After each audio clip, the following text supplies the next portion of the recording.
अब देखिए, इस स्तर के रणनीतिक बदलाव रातों रात तो होते नहीं हैं। इसकी शुरुआत हुई 2018 में, जब तेहरान में परमाणु दस्तावेजों की चोरी हुई। उस घटना ने साफ कर दिया कि सिर्फ परमाणु साइट्स पर बमबारी करना काफी नहीं होगा, क्योंकि जब तक लीडरशिप सुरक्षित है, प्रोग्राम फिर से खड़ा हो जाएगा। फिर 2023 के हमास हमले ने इस पूरी योजना को एक नई गति दी। 2024 के अमेरिकी राष्ट्रपति चुनावों ने इसका सही समय तय किया, और अंततः ये सब 2026 के उस ऐतिहासिक सैन्य हमले में जाके पूरा हुआ। तो चलिए सबसे पहले बात करते हैं हमारे टारगेट की, पास्चर स्ट्रीट कॉम्पाउंड।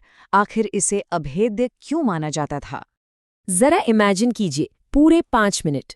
जी हाँ, ये वो समय है जो जमीन के बेहद नीचे बने उस अंडरग्राउंड बंकर तक लिफ्ट से पहुंचने में लगता था। जरा गहराई के स्तर के बारे में सोचिए। ये उस अभेद सुरक्षा का महज एक छोटा सा नमूना है जिसे भेदने की चुनौती खुफिया एजेंसियों के सामने खड़ी थी। और ये कोई आम इमारत नहीं थी। 30 एकड़ में फैला ये पूरा का पूरा मोताहारी कॉम्प्लेक्स 500 मीटर के 3 स्तरीय सुरक्षा घेरे से लैस था। इसकी रखवाली कोई और नहीं बल्कि सीधे सर्वोच्च नेता की एलीट वली-ए-अम्र फोर्सेस करती थीं।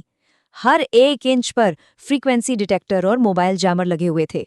और जमीन के नीचे 5 किलोमीटर लंबा एक पूरा टनल नेटवर्क, जिसमें 8 गुप्त निकास थे। लिटरली एक अभेद्य किला। लेकिन सवाल ये है कि इतने सुरक्षित किले को भेदा कैसे जाए। यहीं से शुरू होता है जासूसी और निगरानी का वो अदृश्य जाल, जिसने धीरे धीरे इस किले को घेर लिया। इस किले की दीवारों को भेदने के लिए खुफिया एजेंसियों ने एक 3-pronged स्ट्रैटेजी यानी त्रिस्तरीय रणनीति अपनाई। जमीन पर एजेंट प्लम्बर और सफाई कर्मियों का रूप धरकर अंदर घुसे ताकि खाने और कचरे तक की ट्रैकिंग हो सके। साइबर मोर्चे पर इजराइल की एलीट यूनिट 8200 ने चीनी कैमरों को हैक कर लिया और पेगासस स्पाईवेयर से फोन टैप किए। और आसमान से KH-11 और ओरायन जैसे शक्तिशाली सैटेलाइट्स रेडियो सिग्नल्स पकड़ रहे थे और यहां तक कि परछाइयों की ऊंचाई नाप रहे थे। लेकिन ईरान भी कोई हाथ पर हाथ धरे नहीं बैठा था। बचाव पक्ष हाई अलर्ट पर था। अंतरिक्ष से होने वाली इस जासूसी को मात देने के लिए ईरान ने एक बहुत ही जबरदस्त चाल चली। उन्होंने पूरे कंपाउंड के आंतरिक संचार को एक समर्पित फाइबर ऑप्टिक केबल नेटवर्क से जोड़ दिया। क्योंकि इन केबलों में डेटा प्रकाश की तरंगों के जरिए ट्रैवल करता है, इसलिए आसमान में बैठे सैटेलाइट्स के लिए इन सिग्नल्स को पकड़ना भौतिक रूप से लगभग असंभव हो गया। ये लिटरली चूहे बिल्ली का खेल बन चुका था। अब इतने सारे डेटा पॉइंट्स का इंसान क्या ही करेगा? यही एंट्री होती है पैटर्न ऑफ लाइफ एनालिसिस की।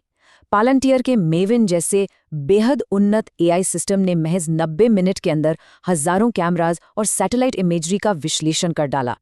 ड्राइवर की शिफ्ट बदलने से लेकर टारगेट के चलने के तरीके तक लाखों डेटा पॉइंट्स को प्रोसेस करके उनके अगले कदम की भविष्यवाणी की गई, और वो भी 98.7% सटीकता के साथ। बिल्कुल अविश्वसनीय। खैर, अब सब कुछ सेट था, लेकिन किसी भी इतने बड़े ऑपरेशन के लिए सिर्फ खुफिया जानकारी काफी नहीं होती। सही भू राजनीतिक टाइमिंग का होना भी उतना ही जरूरी है। और यहीं पर अमेरिकी राष्ट्रपतियों के प्रशासन ने सीधा असर डाला। सोर्सेस के मुताबिक बिडेन प्रशासन को एक व्यापक क्षेत्रीय युद्ध भड़कने का डर था, इसलिए उन्होंने रणनीतिक संयम बरतने की सलाह दी थी।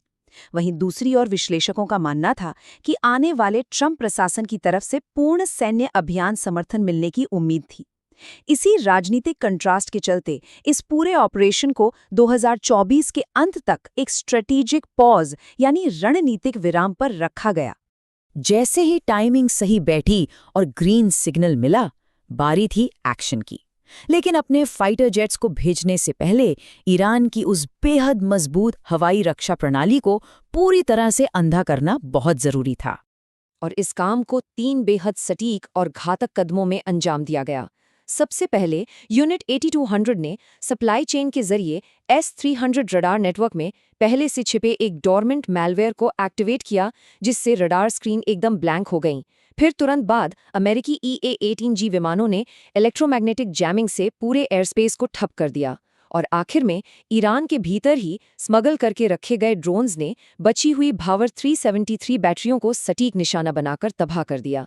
ईरान की ढाल अब पूरी तरह से टूट चुकी थी। और फिर आया वो दिन जिसका 10 सालों से इंतजार था। 28 फरवरी 2026। फाइनल स्ट्राइक का दिन।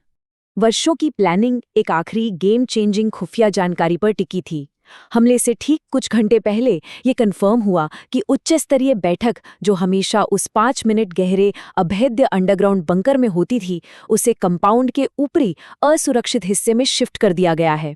इस एक चूक ने उस असंभव लक्ष्य को अचानक बेहद कमजोर बना दिया था। सुबह के ठीक 9:40 बज रहे थे और फिर आसमान से अचूक तबाही बरसी। पूरे 30 हाइपरसोनिक ब्लू स्पैरो मिसाइलों को ठीक उसी स्थान पर दागा गया। 90 डिग्री के कोण पर वायुमंडल से बाहर जाकर ये मिसाइलें हाइपरसोनिक स्पीड से नीचे गिरीं और महज कुछ ही सेकंड्स में लक्ष्य को पूरी तरह से नेस्तनाबूद कर दिया। लेकिन ये केवल एक फिजिकल स्ट्राइक नहीं थी, ये मनोवैज्ञानिक युद्ध का भी एक मास्टर स्ट्रोक था। जरा सुनिए, हमले के कुछ ही मिनटों बाद बादे सबा नाम के एक हैक किए गए प्रार्थना ऐप के जरिए पूरे ईरान के नागरिकों के फोन पर एक नोटिफिकेशन फ्लैश हुआ। मदद आ गई है। ये महज लीडरशिप के खत्म होने का ऐलान नहीं था, बल्कि ये इस बात का खौफनाक सबूत था कि घुसपैठ कितनी गहरी थी और आम नागरिकों की जेब तक पहुंच चुकी थी।